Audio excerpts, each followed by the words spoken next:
ഒരു വാർത്താമുറിയിൽ പോകുമ്പോൾ പെട്ടെന്നൊരു ദുരന്ത വാർത്തയൊക്കെ വരുമ്പോൾ നമ്മൾ പതറിപ്പോവാറുണ്ടോ? അങ്ങനെ ഒരു സാഹചര്യം ഉണ്ടായിട്ടുണ്ടോ? പതറിപ്പോകുന്ന വെച്ചാൽ ദുരന്തങ്ങൾ ഏത് വന്നാലും അപ്പോൾ പെട്ടെന്ന് ഈ ശബ്ദം കേട്ടപ്പോൾ ഞാൻ നോക്കിയപ്പോഴാണ് മനസ്സിലായത് മദർ തെരേസ പാസ്ഡ് അവേ.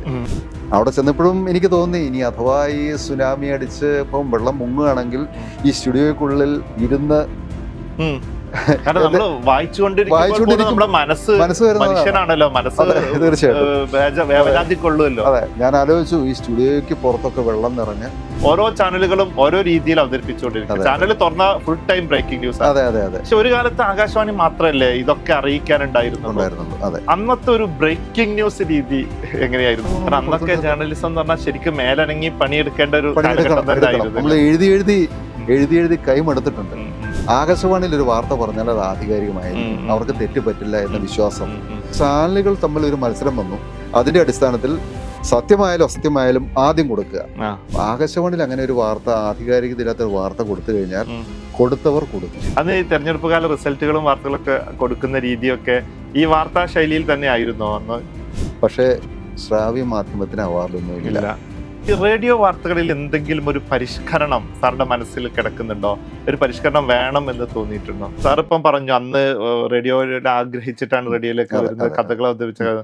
അപ്പൊ സാറ് ഒരു കഥയും കവിതയും ഒക്കെ അവതരിപ്പിച്ച് കഴിയുമ്പോൾ സാറിന്റെ ശബ്ദം മാത്രമല്ലേ ആളുകൾ കേൾക്കുന്നുള്ളൂ. അപ്പൊ നമ്മൾ നല്ലൊരു കവിത അവതരിപ്പിച്ചിട്ട് നമ്മളാണ് ഇത് അവതരിപ്പിച്ചതെന്ന് ആരും അറിയാതിരിക്കുന്ന ഒരു അവസ്ഥ. അപ്പൊ നമ്മുടെ ചുരുക്കം നാട്ടുകാർക്കോ വീട്ടുകാർക്കോ അപ്പുറത്തേക്ക് അനിൽ ചന്ദ്രൻ എന്ന് പറയുമ്പോൾ ആളുകൾക്ക് അറിയാമെങ്കിലും തിരിച്ചറിയുന്നില്ല. ഞാൻ അന്ന് അനിൽ ചന്ദ്രൻ എന്ന പേരിലല്ല, അനിൽ പഴയന്നൂർ എന്ന പേരിലാണ്. പഴയന്നൂരായിരുന്നു എന്റെ താമസം. പഴയന്നൂർ. അപ്പൊ അനിൽ പഴയന്നൂർ എന്ന തൂലികാ നാമത്തിലാണ് ഞാൻ എഴുതിയിരുന്നത്, നാടനെ കൂടെ കൂട്ടിച്ചേർത്ത്. അന്നൊരു ഫാഷൻ ആയിരുന്നു. അപ്പൊ അങ്ങനെ ആണ് കഥയും കവിതയും ഒക്കെ അവതരിപ്പിച്ചത്. ആളുകൾ തിരിച്ചറിയാതിരിക്കുന്നുണ്ടാവുന്ന ഒരു വിഷമം. അല്ല, ആളുകൾ നന്നായി തിരിച്ചറിയുമായിരുന്നു എന്റെ ശബ്ദത്തെ അല്ല, ഞാൻ എഴുതി കൊടുത്ത കഥയെ അല്ലെ ഞാൻ എഴുതി കൊടുത്ത കവിതയെ ആൾക്കാർക്ക് അറിയാമായിരുന്നു. അന്ന് ഈ എഴുത്തുപെട്ടിയില് ഇതിനോടുള്ള പ്രതികരണങ്ങൾ ധാരാളം. അപ്പൊ നമ്മൾ അടുത്ത ആഴ്ച സോഷ്യൽ മീഡിയ കമന്റ് ബോക്സ് പോലെ തന്നെ നമ്മൾ ഈ ആഴ്ച നമ്മളൊരു പ്രോഗ്രാം അവതരിപ്പിച്ചു കഴിഞ്ഞാൽ അടുത്ത ആഴ്ച എന്നാണ് എഴുത്തുപെട്ടി എന്ന് കാത്തിരിക്കും. ആ എഴുത്തുപെട്ടിയിൽ തീർച്ചയായിട്ടും ആ കഥയെക്കുറിച്ച് കവിതയെക്കുറിച്ച് നല്ല കമന്റ് ഉണ്ടാവും. അപ്പൊ അത് നമ്മളൊരിക്കലും നമ്മളെ നേരിൽ കാണുന്നില്ലെങ്കിൽ പോലും നമ്മൾ എഴുതി കൊടുത്ത ആ കഥയോട് അല്ലെ കവിതയോട് ശ്രോതാക്കളുടെ പ്രതികരണം അതിനകത്തുണ്ടാവും. അതൊരു നല്ല അനുഭവമാണ്. ഇപ്പോ വാർത്താ അവതരണത്തിലേക്ക് വരുമ്പോൾ വാർത്താ അവതാരകന്റെ മുന്നിലുള്ളത് വലിയൊരു ദൗത്യമാണ്. കാരണം നമ്മുടെ മുന്നിൽ എത്തുന്ന വാർത്തകൾക്കിടയിൽ വളരെ ദുരന്തത്തിന്റെ വാർത്ത ഉണ്ടാവും, തൊട്ടപ്പുറത്ത് സന്തോഷം ജനിപ്പിക്കുന്ന വാർത്ത ഉണ്ടാവും, മറ്റൊരു ഭാഗത്ത് നമുക്ക് മാനസികമായിട്ട് ചിലപ്പോൾ ഉൾക്കൊള്ളാൻ കഴിയാത്തൊരു വാർത്തയുണ്ട്. ഇങ്ങനെ പലതിന്റെ ഒരു മിക്സ്ചർ ആണല്ലോ വാർത്ത. പ്രത്യേകിച്ച് നമ്മൾ റേഡിയോയിലെ ശബ്ദത്തിലൂടെയാണ് ഇത് അവതരിപ്പിക്കുന്നത്. നമുക്ക് ജനങ്ങളിലേക്ക് ഓരോ വാർത്തയും എത്തിക്കാൻ ഇപ്പം നമ്മള് ദൃശ്യമാധ്യമത്തിലൊക്കെ നമ്മുടെ മുഖത്ത് എക്സ്പ്രഷനോ കാര്യങ്ങളൊക്കെ കൊടുത്തിട്ട് ആ വാർത്തയെ നമുക്ക് അതിന്റെ ആംഗിളിലേക്ക് കൊണ്ടുവരാൻ പറ്റും. ഇതൊന്നുമില്ല, ശബ്ദം കൊണ്ടുള്ളൊരു മാജിക് ആണ്. ഒരു വാർത്താമുറിയിൽ പോകുമ്പോൾ പെട്ടെന്നൊരു ദുരന്ത വാർത്തയൊക്കെ വരുമ്പോൾ നമ്മൾ പതറിപ്പോവാറുണ്ടോ? അങ്ങനെ ഒരു സാഹചര്യം ഉണ്ടായിട്ടുണ്ടോ? പതറിപ്പോകുന്ന വെച്ചാൽ ദുരന്തങ്ങൾ ഏത് വന്നാലും അതിനെക്കുറിച്ച് അറിയുമ്പോഴും കാണുമ്പോഴും കേൾക്കുമ്പോഴും ഒക്കെ നമുക്കൊരു ഞെട്ടലുണ്ടാവും. അത് ശരിയാണ്. പക്ഷേ നമ്മൾ ആ വാർത്തയിലൂടെ ജനങ്ങളെ ഞെട്ടിക്കാൻ ഉദ്ദേശിക്കുന്നില്ലല്ലോ. നമ്മൾ ആ വിവരം മാത്രം അവർക്ക് പാസ് ചെയ്യാന്നുള്ളതാണ് നമ്മുടെ കർത്തവ്യം. അതുകൊണ്ട് തന്നെ നമ്മൾ അതിന് വശംവദരാകാതെ കൃത്യമായി കാര്യങ്ങൾ അവതരിപ്പിക്കുക. ഒരുപക്ഷെ നമുക്ക് കൂടി ദുഃഖം ഉണ്ടാക്കുന്നൊരു വാർത്തയാണെങ്കിൽ പോലും നമ്മൾ ദുഃഖിച്ച് വായിക്കേണ്ട ആവശ്യമില്ല. ഒരുപാട് സന്തോഷം ഉണ്ടാക്കുന്നതാണ് സന്തോഷിച്ച് വായിക്കേണ്ട കാര്യമില്ല. ഇതിൻ്റെയൊക്കെ ഒരു മധ്യവർത്തി സമീപനമാണ് എപ്പോഴും നല്ലത്. ഒന്നിനോടും വൈകാരികമായിട്ട് അധികം പ്രതികരിക്കാതെ ആ വാർത്തയുടെ ഉള്ളടക്കം ശ്രോതാക്കളിൽ എത്തിക്കുക. ആ ഒരു രീതിയാണ് പലപ്പോഴും സ്വീകരിക്കാറുള്ളത്. പക്ഷേ ചില സമയങ്ങളിൽ ചില പ്രമുഖ വ്യക്തികളുടെ മരണം അത് നമ്മുടെ സമൂഹത്തിന് തന്നെ ഒരു തീരനഷ്ടമാകുന്ന തരത്തിൽ അത്തരം മരണങ്ങളെ നമ്മൾ അവതരിപ്പിക്കുമ്പോൾ നമ്മൾ അറിയാതെ തന്നെ ഒരു ദുഃഖ ഛവി അതിനകത്ത് കടന്നു വരും. അങ്ങനെ അനുഭവം സാറിനുണ്ടോ? ഉണ്ടായിട്ടുണ്ട്. പല മരണ വാർത്തകളും പ്രമുഖരുടെ പല പ്രമുഖരുടെയും മരണങ്ങൾ നമ്മൾ ശ്രോതാക്കളെ അറിയിക്കുമ്പോൾ ഒരു സാധാരണ വാർത്ത വായിക്കുന്ന രീതിയിലാവില്ല ഇത്തരം പ്രമുഖനായ ഒരു വ്യക്തിയുടെ മരണത്തെ നമ്മൾ അവതരിപ്പിക്കുന്നത്. അതൊരു പ്രക്ഷേപണ ടെക്നിക്കാണ്. അതായത് ഒരല്പം വേഗം കുറയ്ക്കുക. നമ്മൾ സാധാരണ വായിക്കുന്നതിൽ നിന്ന് ഒരല്പം, വാക്കുകൾക്കിടയിൽ ഒരല്പം കൂടുതൽ ഗ്യാപ്പിട്ട് വായിച്ചു കഴിഞ്ഞാൽ അതിനകത്ത് അറിയാതെ ഒരു ദുഃഖച്ചവി വരും, ഒരു ദുഃഖഛായ അതിന് കിട്ടും. മാത്രമല്ല, നമ്മൾ വേഗം കുറച്ച് വായിക്കുമ്പോൾ കൂടുതലായിട്ട് ഉൾക്കൊള്ളാനും ആളുകൾക്ക് സാധിക്കും. ഇതൊരു ട്രേഡ് സീക്രട്ട് ആണ്, പറയാൻ പാടില്ലാത്തതാണ്. അതെ, ഈ ദുരന്ത വാർത്തകൾ വായിക്കുമ്പോൾ ഒന്ന് വേഗം, ഒരു നൊടി വേഗം കുറച്ച് വായിച്ചാൽ മതി. അത് കൂടുതൽ ശ്രോതാക്കളുടെ ഉള്ളിലേക്ക് കടന്നു ചെല്ലും. എനിക്കൊന്ന് സാറ് ഒരിക്കലും എനിക്ക് ഒരു പറഞ്ഞൊരു അനുഭവം, ന്യൂസ് റൂമിൽ ഇങ്ങനെ കഥ പറഞ്ഞിരിക്കുമ്പോൾ സാറ് പറഞ്ഞത് എനിക്ക് ഓർക്കും, മദർ തെരേസയുടെ വാർത്ത ആദ്യമായിട്ട് ബ്രേക്ക് ചെയ്യേണ്ടി വന്ന ഒരു അനുഭവം പറഞ്ഞിട്ടുണ്ടായിരുന്നു. ആ ദിവസത്തിന് 1-2 പ്രത്യേകതകളുണ്ട്. അന്ന് എൻ്റെ സഹപ്രവർത്തകനായ ന്യൂസ് റീഡർക്ക് ചില ശാരീരിക പ്രശ്നങ്ങളൊക്കെ ഉണ്ടായി. അന്ന് വരേണ്ട എഡിറ്റർക്ക് ഈ പറഞ്ഞതുപോലെ വളരെ വൈകി എഴുന്നേറ്റുകൊണ്ട് വൈകി വരേണ്ട ഒരു സാഹചര്യം ഉണ്ടായി. ഞാനീ പറഞ്ഞ പോലെ നേരത്തെ പറഞ്ഞ നമ്മുടെ UNAയുടെ ടെലിപ്രിൻ്റർ ഇങ്ങനെ അടിച്ചുകൊണ്ടിരിക്കുന്നു. ഞാൻ രാവിലെ പോയിട്ട് ഇങ്ങനെ കീറിയെടുത്ത്, വാർത്തകൾ കീറിയെടുത്ത് നമുക്ക് ആവശ്യമുള്ളതാണോ അല്ലയോ എന്ന് പരിശോധിച്ചുകൊണ്ടിരിക്കുകയാണ്. അങ്ങനെ കുറേ വാർത്തകളൊക്കെ എടുത്ത് മുറിച്ച് വെച്ചു, ആവശ്യമുള്ളത് മുറിച്ച് വെച്ചു, ആവശ്യമില്ലാത്തത് എഴുതാനുള്ള കടലാസായിട്ട് തരംതിരിച്ച് മുറിച്ച് വെച്ചു. ഇതിനിടയിൽ പെട്ടെന്നാണ് ഒരു ഫ്ലാഷ് ന്യൂസിൽ അടിക്കും. പിന്നെ അത് ഒരു പ്രത്യേക രീതിയിലാണ് അതിൻ്റെ സ്വരം വരുന്നത്. അങ്ങനെ കണ്ടിന്യൂസ് ആയിട്ട് ഇങ്ങനെ അടിച്ചു പടപടാന്ന് ഇങ്ങനെ അടിച്ചുകൊണ്ടിരിക്കും. അപ്പോൾ പെട്ടെന്ന് ഈ ശബ്ദം കേട്ടപ്പോൾ ഞാൻ നോക്കിയപ്പോഴാണ് മനസ്സിലായത് മദർ തെരേസ പാസ്ഡ് അവേ. ഒരൊറ്റ ഒരു ഫ്ലാഷ് വാർത്തയാണ്. ശരിക്ക് ഞെട്ടിയ ഒരു നിമിഷമായിരുന്നു. ന്യൂസ് റൂമിൽ ഞാൻ തനിച്ച്. എനിക്കറിയാം അന്നത്തെ ലീഡ് ന്യൂസ് അതാകും എന്നെനിക്ക് ഉറപ്പുണ്ട്. അതടിച്ചിരുന്നത് ഏതോ ഒരു വിദേശ വാർത്താ ഏജൻസി ആയിരുന്നു, റോയിറ്റേഴ്സ് ആണോ അങ്ങനെ എന്തോ ഒരു ന്യൂസ് ഏജൻസി ആയിരുന്നു ആ വാർത്ത. ആദ്യം ഒരു വരി ഫ്ലാഷ് വന്നു. ഒരു 5 മിനിറ്റിനുള്ളിൽ ഒരു 4-5 സ്റ്റോറികൾ, അവരുടെ മരണത്തെക്കുറിച്ചുള്ള 4-5 സ്റ്റോറികൾ, അവരുടെ ഒരു പ്രൊഫൈല്, ഇങ്ങനെയുള്ള കാര്യങ്ങളെല്ലാം വന്നു. ഒരു ഗൈഡൻസ് പലപ്പോഴും വേണ്ടിയിരുന്ന ഒരു വാർത്തയായിരുന്നു അത്. പക്ഷേ ഒരു ഗൈഡൻസ് തരാൻ അവിടെ ആരുമില്ല, ഞാൻ മാത്രമേ ഉള്ളൂ. ഏതായാലും രണ്ടും കൽപ്പിച്ച് ആ വാർത്ത എടുത്തു. മദർ തെരേസ എന്താണെന്നും അവരുടെ പ്രവർത്തനങ്ങൾ എന്തൊക്കെയായിരുന്നു എന്നുള്ള ഉത്തമ ബോധ്യം എനിക്കന്നുണ്ടായിരുന്നു. അതുകൊണ്ട് തന്നെ ആ വാർത്ത ഉൾക്കൊണ്ട് എഴുതാൻ എനിക്ക് സാധിച്ചു. മനസ്സിലേക്ക് ഉൾക്കൊണ്ട് ആ വാർത്ത ട്രാൻസ്ലേറ്റ് ചെയ്യാൻ എനിക്ക് കഴിഞ്ഞു. ആ വാർത്ത എഴുതി ഏകദേശം ഒരു 4-5-6 പേജോളം ആ വാർത്ത മാത്രം ഉണ്ടായിരുന്നു. ഞാൻ അതൊക്കെ എഴുതി റെഡിയാക്കുമ്പോഴേക്കും എഡിറ്റർ വന്നു. അപ്പോഴും എൻ്റെ സഹപ്രവർത്തനം എത്തിയിട്ടില്ല. അപ്പം ഞാൻ പറഞ്ഞു, സാർ നമ്മുടെ മദർ തെരേസ മരിച്ചു. എപ്പോ, എങ്ങനെ? അദ്ദേഹവും പെട്ടെന്ന് വളരെ വിഷമവും വികാരാധീനവും ഒക്കെ ആയി. ഞാൻ സാർ ഞാനത് എഴുതി വെച്ചിട്ടുണ്ട്. ഇത് മോർണിംഗ് ബുള്ളറ്റിന്റെ മോർണിംഗ് ബുള്ളറ്റിൻ. അത് 5:04 മറ്റാണ് ആ വാർത്ത ഫ്ലാഷ് ചെയ്തത്. അതിൽ അദ്ദേഹം വാർത്ത നന്നായിട്ടുണ്ടല്ലോ. ഞാൻ പറഞ്ഞു, സാർ അത് മദർ തെരേസയെ കുറിച്ച് പഠിച്ചതും അവരുടെ പ്രവർത്തനങ്ങളെ കുറിച്ച് കൂടുതൽ അറിയാനും ഒക്കെ അവസരം ലഭിച്ച ഒരാളാണ് ഞാൻ എന്ന് പറഞ്ഞു. ശരി. അങ്ങനെ ആ വാർത്ത അന്ന് ലീഡായിട്ട് വായിക്കാൻ എനിക്ക് പറ്റി. അത് സാധാരണ റേഡിയോ വാർത്തയിൽ നിന്ന് വ്യത്യസ്തമായിട്ട് ഞാൻ ആ ഓപ്പണിംഗ് കൊടുത്തത് അഗതികളുടെ അമ്മ മദർ തെരേസ ഓർമ്മയായി എന്ന് പറഞ്ഞിട്ടാണ് അതിന്റെ ആദ്യ വാചകം തന്നെ ആരംഭിച്ചത്. ആ വാർത്തയ്ക്ക് ഒരുപാട് അപ്രീസിയേഷൻ കിട്ടി. ഇന്നത്തെ പോലെ ചാനലുകളും ഒന്നുമില്ലാത്തൊരു കാലഘട്ടമാണ് അത്. ആദ്യമായിട്ട് ആകാശവാണി ഈ വാർത്ത ഫ്ലാഷ് ചെയ്തപ്പോൾ ന്യൂസ് റൂമിലേക്ക് തുരുതുര ഫോണുകളായിരുന്നു. കാരണം പത്രങ്ങളിൽ വാർത്തയില്ല, പത്രങ്ങളെല്ലാം അടിച്ച് തീർന്നതിന് ശേഷമാണ് ഈ വാർത്ത സംഭവിക്കുന്നത്. അതുകൊണ്ട് തന്നെ ഒരുപാട് അന്വേഷണങ്ങളും അതിൻ്റെ അഭിനന്ദനങ്ങളും ആകാശവാണിക്ക് ലഭിച്ചു. അത് ഏറ്റവും ഒരു വാർത്താ ലേഖകന് അല്ലെ ഒരു വാർത്ത വായനക്കാരന് കിട്ടുന്ന ബഹുമതി തന്നെയാണത്. അതുപോലെ തന്നെയാണ് ഇപ്പം നമ്മുടെ സുനാമിയുടെ സമയത്ത് ഇപ്പൊ നമ്മുടെ കോഴിക്കോട് ആകാശവാണി നിലനിൽക്കുന്നത് ബീച്ചിനോട് ചേർന്നിട്ടാണ്. ആ സമയത്തൊക്കെ തുടർച്ചയായിട്ട് വാർത്തകൾ കൊടുത്തുകൊണ്ടിരുന്ന ഒരാളാണ് സാർ. ആ ഒരു അനുഭവം ആ ദിവസം അവിടെ ഞാൻ ന്യൂസ് റൂമിലുണ്ടായിരുന്നു. ഇങ്ങനെ ഈ സുനാമി അപായ സൂചന ലഭിച്ച ഉടൻ തന്നെ ആകാശവാണി നിലയത്തിൽ നിന്ന് മാറാൻ നിർദ്ദേശം വന്നു. അന്ന് പോലീസിന്റെയോ ഒക്കെ ഭാഗത്തു നിന്ന് നിർദ്ദേശം വന്നു. പക്ഷെ വാർത്ത കൊടുത്തല്ലേ പറ്റും, വാർത്ത കൊടുക്കണം. നമുക്കിങ്ങനെ ഈ വളരെ പെട്ടെന്ന് കാര്യം പറഞ്ഞാൽ നമുക്കൊരു സെക്കൻഡ് സ്റ്റുഡിയോ സെറ്റപ്പ് ഇവിടെ ഉണ്ട്, കോഴിക്കോട്ട് തന്നെയുണ്ട്. പക്ഷെ അവിടേക്ക് നമ്മൾ എത്തിച്ചേരണം, അതും നമ്മൾ ഈ കടൽ തീരത്തെ റോഡിൽ കൂടി പോകണം, അങ്ങനെ ഒരുപാട് പ്രശ്നങ്ങളൊക്കെ ഉണ്ട്. അപ്പൊ അന്ന് AM തോമസ് എന്ന പേരുള്ള എഡിറ്റർ ആയിരുന്നു അന്ന് ഇവിടുത്തെ ന്യൂസ് എഡിറ്റർ. അദ്ദേഹം പറഞ്ഞു നമുക്ക് വാർത്ത കൊടുക്കാം, സംഭവിക്കട്ടെ, എന്തെങ്കിലും സംഭവിക്കണമെങ്കിൽ സംഭവിക്കട്ടെ,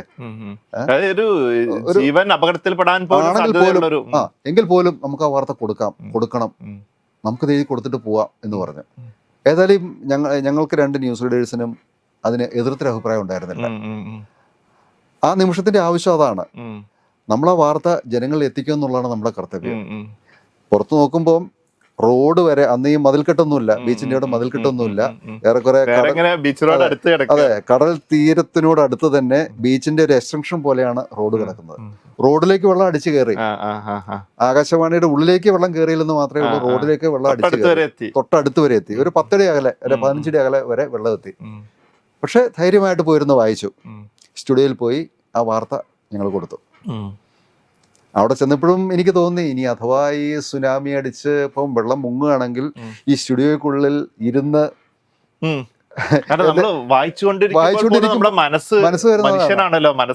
തീർച്ചയായിട്ടും. അതെ, ഞാൻ ആലോചിച്ചു ഈ സ്റ്റുഡിയോയ്ക്ക് പുറത്തൊക്കെ വെള്ളം നിറഞ്ഞ്, സ്റ്റുഡിയോയിൽ വളരെ പെട്ടെന്ന് വെള്ളം കയറില്ല, അത് എയർ ടൈറ്റ് സെറ്റപ്പ് ആയതുകൊണ്ട് വേഗം വെള്ളം കയറില്ല, എങ്കിൽ പോലും കുറെ നേരം കഴിയുമ്പോൾ ഈ വെള്ളമൊക്കെ ഇതിനകത്ത് കയറും, വാതിലൊക്കെ തകർത്ത് വെള്ളം, അങ്ങനെ ഒരുപാട് കാര്യങ്ങൾ ചിന്തിച്ചു. പക്ഷെ ഒന്നും സംഭവിച്ചില്ല. അന്ന് വാർത്ത അവതരിപ്പിച്ചു. അതിനുശേഷം അന്നത്തെ സ്റ്റേഷൻ ഡയറക്ടർ ഞങ്ങളെ വാർത്താ വിഭാഗത്തെ ഒരുപാട് അഭിനന്ദിച്ചു. എന്നിട്ട് അദ്ദേഹം പറയുകയും അതെ, അദ്ദേഹം ഒരു കാര്യം കൂടെ പറഞ്ഞു, പക്ഷെ നിങ്ങൾ സ്വന്തം ജീവൻ പണയം വെച്ചുള്ളൊരു കളിയാണ് കളിച്ചത് എന്നും പറഞ്ഞു. ഏതായാലും അതൊരു ഞെട്ടിക്കുന്ന കമ്മിറ്റ്മെന്റ് ആണല്ലോ. അതെ, നമ്മൾ കൊടുത്തിരിക്കണം, വാർത്ത കൊടുക്കുക എന്നുള്ളതാണ് നമ്മുടെ കർത്തവ്യം. അന്ന് എനിക്ക് തോന്നുന്നു ചാനലുകൾ അത്ര സജീവമായിട്ട് വന്നിട്ടില്ല, അന്ന് ചാനലുകൾ കാര്യമായിട്ട് വന്നിട്ടില്ല. അതെ അതെ അതെ. ഇപ്പൊ ഇന്ന് നമുക്ക് ബ്രേക്കിംഗ് ന്യൂസ്, ജസ്റ്റിൻ അല്ലെങ്കിൽ ബിഗ് ന്യൂസ്, ഇതൊക്കെ ഇങ്ങനെ നമ്മള് ഓരോ ചാനലുകളും ഓരോ രീതിയിൽ അവതരിപ്പിച്ചുകൊണ്ടിരിക്കും. ചാനൽ തുറന്ന ഫുൾ ടൈം ബ്രേക്കിംഗ് ന്യൂസ്. പക്ഷെ ഒരു കാലത്ത് ആകാശവാണി മാത്രമല്ലേ ഇതൊക്കെ അറിയിക്കാനുണ്ടായിരുന്നുള്ളൂ.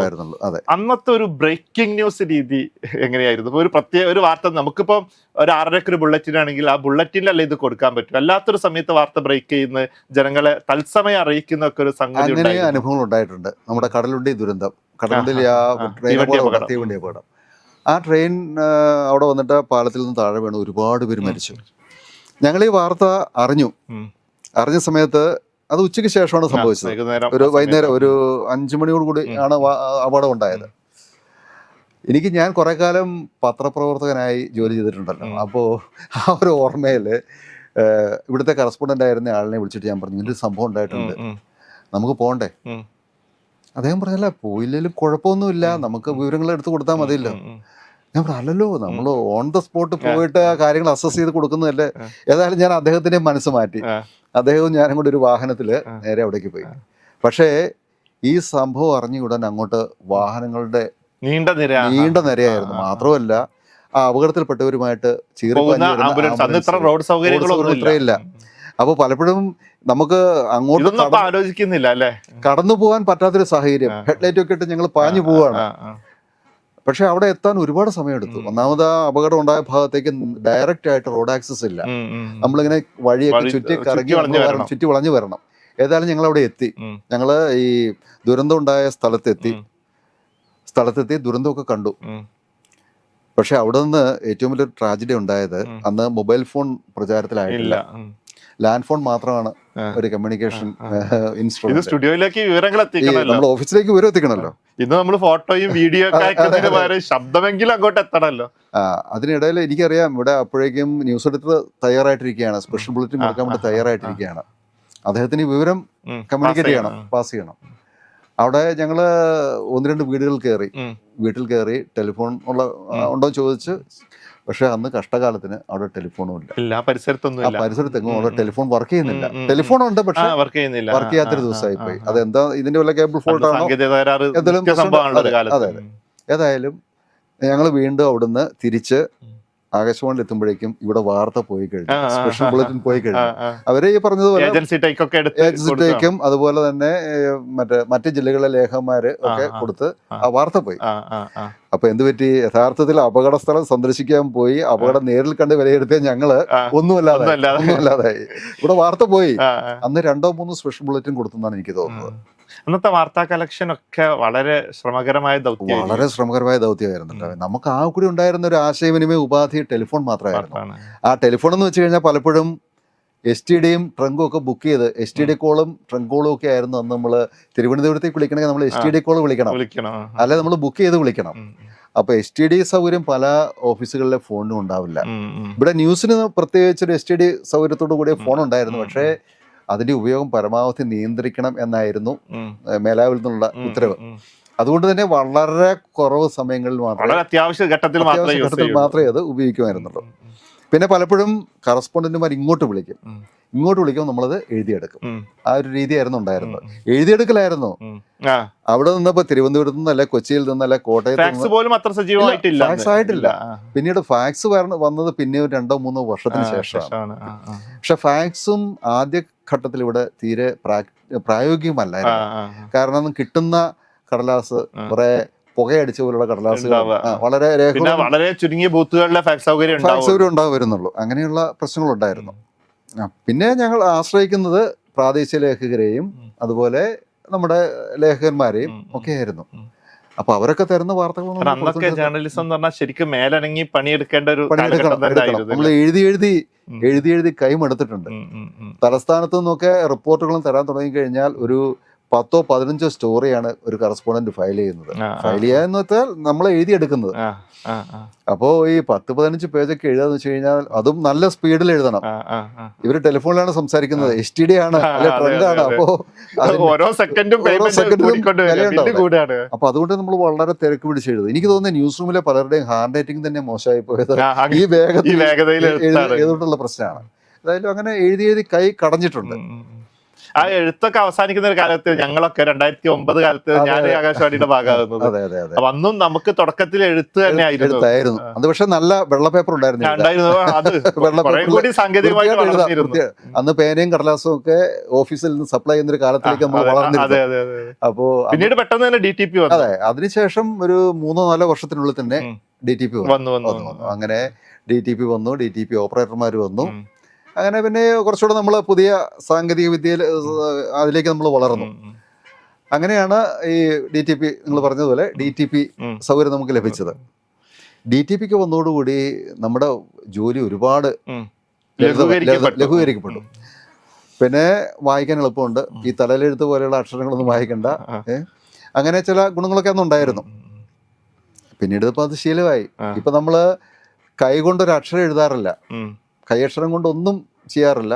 മറിച്ച് DTP കമ്പോസ് ചെയ്യുക, അല്ലെങ്കിൽ നമ്മൾ ഓപ്പറേറ്റർക്ക് പറഞ്ഞു കൊടുക്കുക. നമ്മൾ ഒരു വാർത്ത വായിച്ചിട്ട് അതിന്റെ ട്രാൻസ്ലേഷൻ പറഞ്ഞു കൊടുക്കുക, അവര് ടൈപ്പ് ചെയ്യുക. അങ്ങനെ ഒരു അവസ്ഥയിലേക്ക് നീങ്ങി.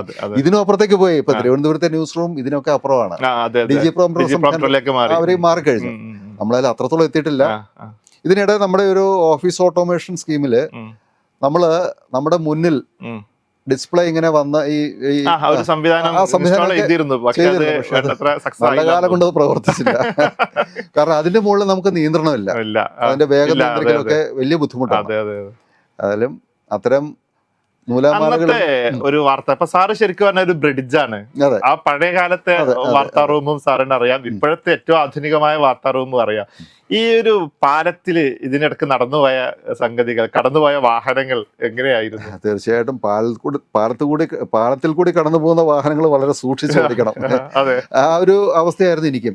ഈ അതിന് ട്രാൻസിഷൻ പീരീഡ് എന്ന് പറയാം. മോഡേണൈസേഷന്റെ ഒരു ട്രാൻസിഷൻ പീരീഡാണ്. പക്ഷേ ഒരു വാർത്ത അവതാരകനെ സംബന്ധിച്ച് നല്ല കാലമായിരുന്നു അത്. വളരെ നല്ല കാലമായിരുന്നു. നമുക്ക് ഒന്നുമല്ലെങ്കിലും നമുക്ക് എഴുതിയിരിക്കുന്ന സാധനങ്ങൾ നോക്കി വ്യക്തതയോടെ വായിക്കാൻ പറ്റും. അക്ഷരങ്ങൾക്കൊരു യൂണിഫോം വലിപ്പമുണ്ട്, ഒരു ബുദ്ധിമുട്ടുമില്ല. മറ്റതിങ്ങനെ 2 വാചകങ്ങൾക്കിടയിൽ തിരുത്തി കുറിച്ച ചില അക്ഷരങ്ങളൊക്കെ ആയിരുന്നു നമ്മൾ വായിക്കേണ്ടി വരുന്നത്. അതിലിപ്പോ ആ ഒരു പ്രശ്നമില്ല. പിന്നെ വാർത്തകളുടെ കളക്ഷനും ഇപ്പം ഞൊടിയിടയിലാണ്. ഈ ആകാശവാണി ഇപ്പോഴും നമുക്ക് ഈ ബുള്ളറ്റിനുകളിലുള്ള വാർത്തകളേ ഉള്ളൂ. അപ്പൊ നമ്മുടെ കയ്യിൽ ഇപ്പോൾ ഒരു ബ്രേക്കിംഗ് ന്യൂസ്, ഒരു രാവിലെ ഒരു 5 മണിക്ക് ഒരു ബ്രേക്കിംഗ് ന്യൂസ് കിട്ടിയാൽ നമുക്കത് മനോഹരം അറിയിക്കാൻ ഒരു മാർഗവും ഇല്ല.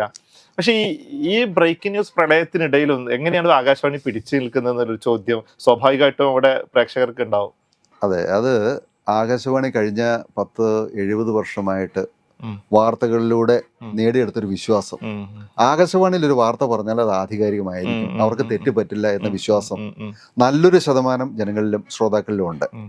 അതുകൊണ്ട് തന്നെ ടെലിവിഷൻ ചാനലുകളിൽ എത്ര ഫ്ലാഷ് വന്നാലും സ്റ്റോറി വന്നാലും അവർ ആത്യന്തികമായിട്ട് വാർത്ത സ്ഥിരീകരിക്കാൻ ഇപ്പോഴും റേഡിയോ വാർത്തകളെയാണ് ആശ്രയിക്കുന്നത്. ഇപ്പൊ സാറ് ഈ ഒരു കണ്ണിൽ പ്രമുഖരായ ഒരുപാട് വാർത്താ വായനക്കാര്, ഗോപൻ സാർ, അതുപോലെ തന്നെ നമ്മുടെ ശ്രീകുമാർ ഒക്കെ പോലെയുള്ള ഒരുപാട് പ്രമുഖരായ, രാമചന്ദ്രനൊക്കെ പോലെയുള്ള ഒരുപാട് പ്രമുഖരായ അവതാരകരുടെ ഒരു സമ്പന്നമായ ചരിത്രം ആകാശവാണിക്കുണ്ട്.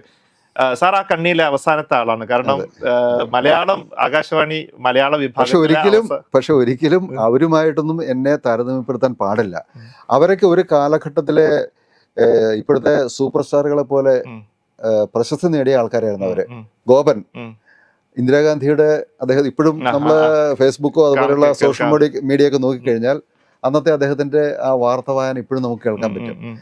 അതുപോലെ രാമചന്ദ്രൻ, തിരുവനന്തപുരത്ത് രാമചന്ദ്രൻ, കൗതുക വാർത്ത വളരെ ഫേമസ് ആയ ഒന്നായിരുന്നു. അതുപോലെ പ്രതാപന്റെ വാർത്ത, പിന്നെ ഡൽഹിയിലെ സത്യേന്ദ്രൻ എന്ന് പറയുന്ന ആളിന്റെ വാർത്ത, പിന്നെ അവിടെ ന്യൂഡൽഹിയിൽ തന്നെ സുഷമ, പിന്നെ അവിടെ ഉണ്ടായിരുന്ന ശ്രീകുമാർ, ഇവരൊട്ടുമിക്ക പ്രവർത്തിക്കാനുള്ള ഒരു അവസരം ലഭിച്ചിട്ടുണ്ടോ? അവർക്കൊപ്പം പ്രവർത്തിക്കാൻ അവസരം കിട്ടിയിട്ടുണ്ട്. പുതിയ കാലത്തെ ഇപ്പം വാർത്താ അവതരണ ശൈലികൾ കാണും. ഇന്നിപ്പോ നമുക്കൊരു ഒറ്റ ഉദാഹരണത്തിന് ഒരു ഇലക്ഷൻ റിസൾട്ട് ദിവസം നമ്മൾ ഇപ്പം ചാനലുകളിലൊക്കെ കാണുന്ന കോപ്രായങ്ങൾ നമ്മൾ കാണുന്നുണ്ട്.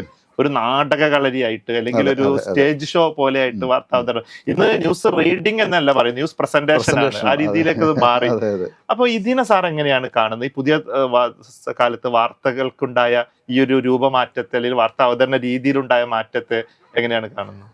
പണ്ടൊക്കെ ഈ ചാനലുകളുടെ തുടക്കത്തിൽ തന്നെ ആ കാലഘട്ടത്തിൽ അവർ ഈ വിശ്വസനീയ വാർത്തകൾ കൊടുക്കാന്നൊരു നയം അവർക്കുണ്ടായിരുന്നു. വാർത്തകൾ കിട്ടിക്കഴിഞ്ഞാൽ അതിൻ്റെ ആധികാരികത പരിശോധിച്ച് കൃത്യമായ വാർത്തകൾ കൊടുക്കുക എന്നൊരു രീതി അന്നുണ്ടായിരുന്നു. അതിന് കാരണം റേഡിയോയുടെ ഒരു സ്വാധീനമാണ്. റേഡിയോയിൽ കൊടുക്കുന്ന വാർത്തകൾ ശരിയായിരിക്കും എന്നുള്ള വിശ്വാസം ഉണ്ടല്ലോ. ആ വിശ്വാസം കുറേയൊക്കെ അവർ സൂക്ഷിക്കാൻ ശ്രമിച്ചു. പക്ഷേ ചാനലുകളുടെ എണ്ണം പെരുകിയപ്പോൾ ആരാദ്യം എന്നതായി വിഷയം. മത്സരമായിട്ട് ആരാദ്യം ഒരു വാർത്ത ഫ്ലാഷ് ചെയ്യുന്നു. അപ്പോൾ ആ ഒരു ഫ്ലാഷ് ചെയ്യുന്നതിലുള്ള ആ അമിത ആവേശം പലപ്പോഴും യാഥാർത്ഥ്യം മനസ്സിലാക്കാതെ വാർത്തകൾ അവതരിപ്പിക്കുന്ന അവസ്ഥയിലേക്ക് മാറി. അപ്പോൾ ചാനലുകൾ തമ്മിൽ ഒരു മത്സരം വന്നു. അതിൻ്റെ അടിസ്ഥാനത്തിൽ സത്യമായാലും അസത്യമായാലും ആദ്യം കൊടുക്കുക, പിന്നീട് തെറ്റായിരുന്നു എന്ന് ബോധ്യപ്പെടുമ്പോൾ ഒരു തിരുത്തു കൊടുത്താലായി, കൊടുത്തില്ലെങ്കിലായി. ആകാശവാണിയിൽ അങ്ങനെ ഒരു വാർത്ത, ആധികാരികതയില്ലാത്ത ഒരു വാർത്ത കൊടുത്തു കഴിഞ്ഞാൽ കൊടുത്തവർ കൊടുക്കും. അവര് ഒരുപാട് വിശദീകരണങ്ങൾ കൊടുക്കേണ്ടി വരും. അത് നമ്മുടെ ഡയറക്ടർ ജനറൽ വരെയുള്ള ആൾക്കാരെ നമ്മൾ തൃപ്തിപ്പെടുത്തിയില്ലെങ്കിൽ, അവർക്ക് കൺവിൻസിംഗ് ആയി തോന്നിയില്ലെങ്കിൽ നടപടി ഉറപ്പാണ്. അന്ന് ഈ തെരഞ്ഞെടുപ്പ് കാല റിസൾട്ടുകളും വാർത്തകളൊക്കെ കൊടുക്കുന്ന രീതിയൊക്കെ ഈ വാർത്താ ശൈലിയിൽ തന്നെ ആയിരുന്നോ അന്ന്?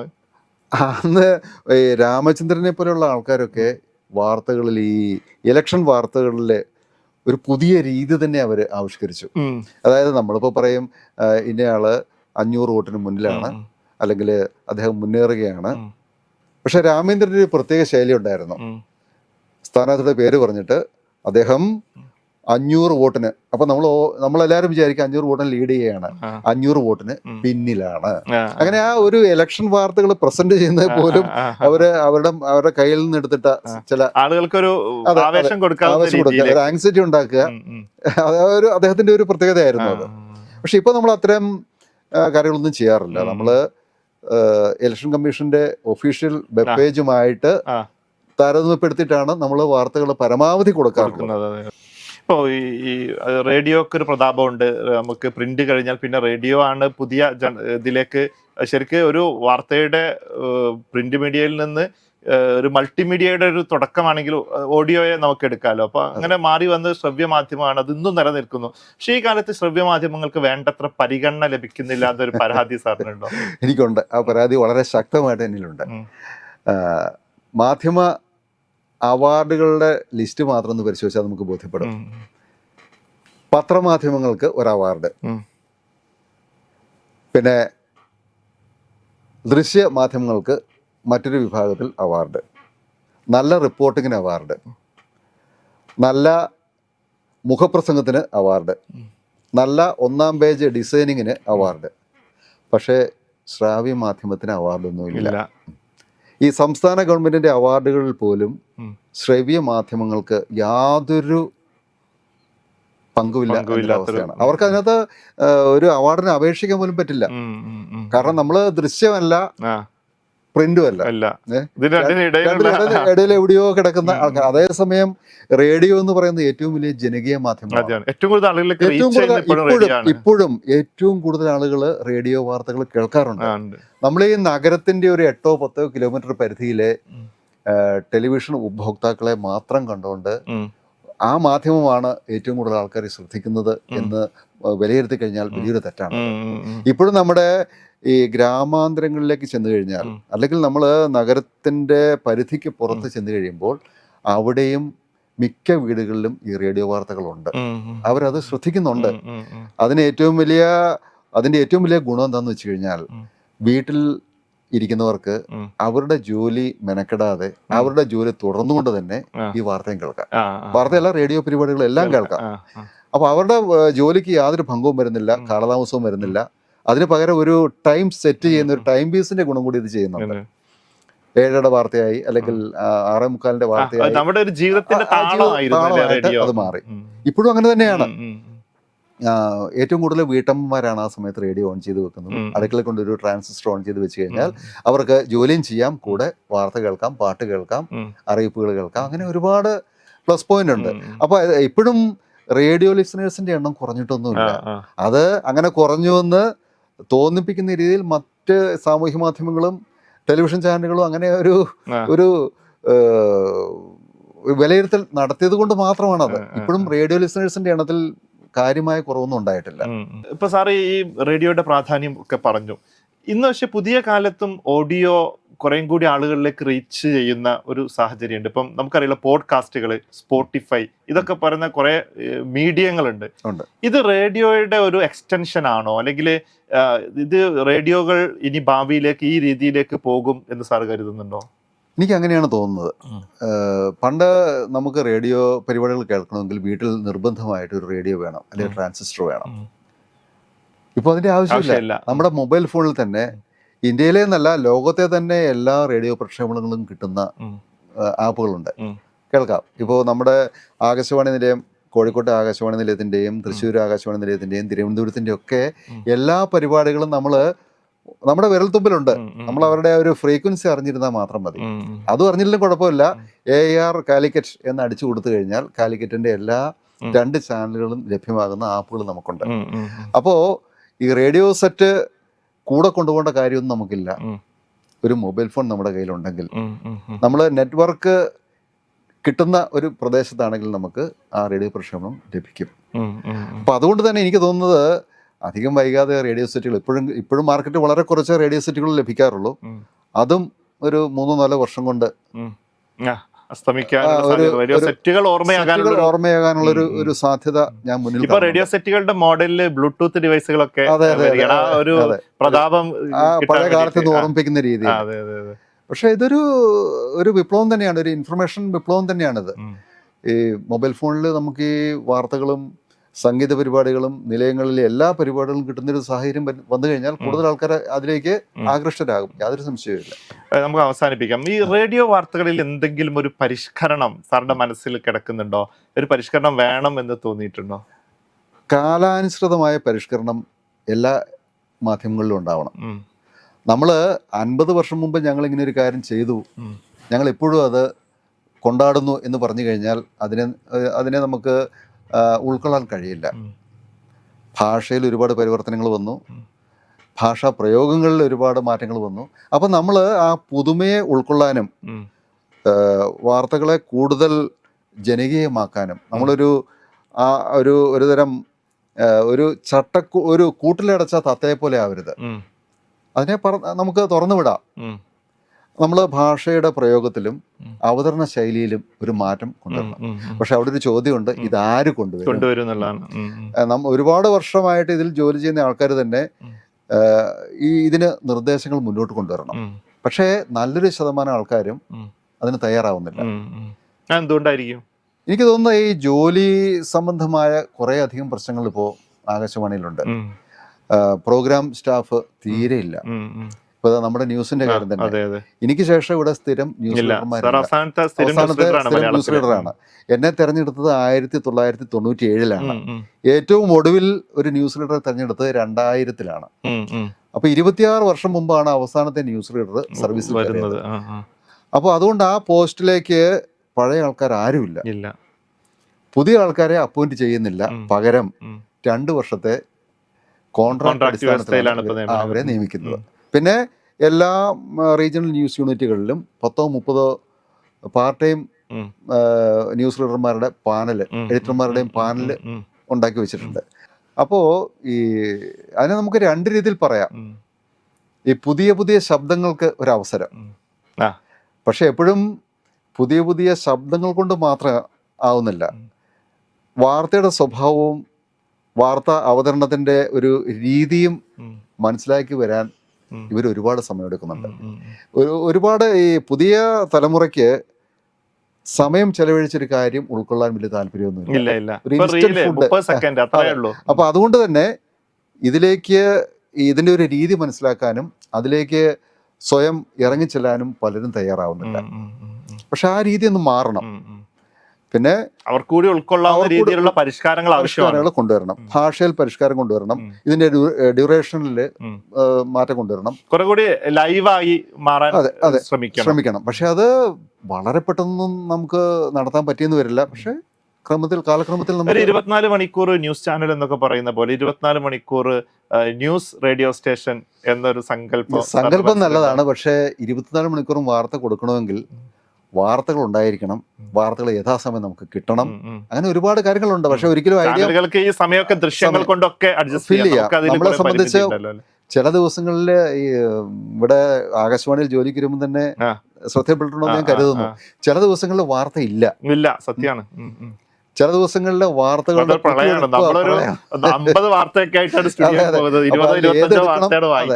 അതെ. അപ്പൊ ഈ ഒരു ഡിസ്പാരിറ്റി ഒഴിവാകണം. നമുക്ക് കൃത്യമായിട്ട് വാർത്തകൾ ലഭിക്കുന്നുണ്ടെങ്കിൽ ഈ 24 മണിക്കൂർ ന്യൂസ് ചാനൽ പ്രാവർത്തികമാകണം. എപ്പോൾ നമ്മൾ റേഡിയോ ഓൺ ചെയ്താലും അല്ലെങ്കിൽ എപ്പോഴും നമ്മൾ ആപ്പ് തുറന്നാലും വാർത്തകൾ ലഭ്യമാകുന്നുണ്ടെങ്കിൽ അതിനെയും ശ്രോതാക്കൾ സ്വീകരിക്കും. അതിന് സംശയമൊന്നുമില്ല. പക്ഷേ നമ്മൾ എടുത്തു ചാടിയ ഒരു കാര്യത്തിലേക്ക് വന്നു കഴിഞ്ഞാൽ കൊടുക്കാൻ വാർത്തയില്ലാതെ അലയേണ്ടി വരും. അതൊരു വലിയ പ്രശ്നമാണ്. ആദ്യം ഒരു ഇൻഫ്രാസ്ട്രക്ചർ, ഇപ്പോൾ പറയുന്നത് പോലെ എല്ലാ അടിസ്ഥാന സൗകര്യങ്ങളും ഒരുക്കി വെച്ചിട്ട് നമ്മളങ്ങനെ ഒരു പ്രസ്ഥാനം തുടങ്ങുകയാണെങ്കിൽ അതിനെ വിജയിപ്പിക്കാൻ പറ്റും. ഇന്ന് സാറ് സൈൻ ഓഫ് ചെയ്തുകൊണ്ട് പറഞ്ഞത് ഇനി സാറ് വിരമിക്കുകയാണ്, ഇനി പുതിയ തലമുറയിലുള്ള വാർത്താ അവതാരകർ വാർത്തകളുമായി നിങ്ങൾക്ക് മുന്നിൽ എത്തുമെന്നാണ്. എന്താണ് പുതിയ തലമുറയിലെ വാർത്താ അവതാരകരോട്, മാധ്യമ പ്രവർത്തകരോട്, അതുപോലെ ശ്രോതാക്കളോടൊക്കെ പറയാനുള്ളത്? നമ്മൾ വാർത്തകൾ കൊടുക്കുമ്പോൾ അതിനെ പരമാവധി സത്യസന്ധമായി കൊടുക്കണം. പലപ്പോഴും ഇന്നത്തെ കാലഘട്ടത്തിൽ പലപ്പോഴും അത് നമുക്ക് കഴിഞ്ഞു എന്ന് വരില്ല. ചില പക്ഷഭേദങ്ങളും ചില പ്രയോറിറ്റികളും പാലിക്കാൻ നമ്മൾ നിർബന്ധിതരാകാറുണ്ട്. അത് നമ്മുടെ നമ്മൾ പലപ്പോഴും പറയാറില്ല, നമ്മുടെ എസ്റ്റാബ്ലിഷ്മെൻറ്റിൻ്റെ പ്രശ്നമാണ് എന്നൊക്കെ നമ്മൾ പറയാറുണ്ട്. എത്രയായാലും കൊടുക്കുന്ന വാർത്തകൾ പരമാവധി സത്യസന്ധമാകണം. അത് കേൾക്കുന്നവർക്ക് മനസ്സിലാകണം. അതാണ് ആകെ കൂടി ചെയ്യേണ്ട ഒരു കാര്യം. നമ്മുടെ ഉള്ളിൽ നമുക്ക് പല രാഷ്ട്രീയങ്ങളും പല സങ്കല്പങ്ങളും ഉണ്ടായിരിക്കും. അതൊന്നും കുത്തിച്ചെലുത്താൻ ചെലുത്തുന്നൊരു കുപ്പായമല്ല നമുക്ക് വേണ്ടത്. നമ്മൾ കൃത്യമായി കാര്യങ്ങൾ കൊടുക്കുക, പരമാവധി കൃത്യതയോടെ സത്യസന്ധമായിട്ട് വാർത്തകൾ കൊടുക്കണം. അങ്ങനെ സത്യസന്ധമായിട്ട് നമ്മൾ വാർത്ത കൊടുക്കാൻ തയ്യാറാണെങ്കിൽ അത് കേൾക്കാൻ ശ്രോതാക്കളും തയ്യാറായി എപ്പോഴും ഉണ്ടായിരിക്കും. അനുഭവത്തിൽ നിന്ന് തോന്നിയ കുറച്ച് കാര്യങ്ങളാണിത്. കൈപ്പേറിയ അനുഭവങ്ങൾ ഈ കാലഘട്ടത്തിൽ ഉണ്ടായിട്ടുണ്ടോ?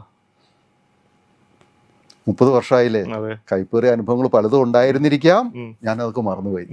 പുതിയ വാർത്തകളുടെ ആരോടും ഒരു ശത്രുതയില്ലാതെ, പിണക്കമില്ലാതെ, കുഴപ്പങ്ങളില്ലാതെയാണ് ഞാൻ ഇറങ്ങിപ്പോകുന്നത്. പിന്നെ തീർച്ചയായിട്ടും ന്യൂസ് റൂമല്ലേ, അവിടെ ചില തർക്കങ്ങളുണ്ട്, ആശയപരമായ ചില തർക്കങ്ങളൊക്കെ ഉണ്ടാവും. ആ തർക്കങ്ങളെ ന്യൂസ് റൂം എന്ന് പുറത്തിറങ്ങി കഴിഞ്ഞാൽ പിന്നെ നമ്മൾ തല വെക്കേണ്ട കാര്യമില്ല. അതപ്പോൾ അവിടെ അവസാനിച്ചു. പിന്നെ പിറ്റേ ദിവസത്തെ കാര്യമല്ലേ, അതപ്പോൾ നോക്കാം. അപ്പൊ സന്തോഷകരമായ ഒരു ഭാവി ജീവിതം ആശംസിക്കുന്നു. ഇത്രയും നേരം നമ്മളോട് സഹകരിച്ചത് thank you. Okay. waytonikah.com, the exclusive Muslim matrimonial site.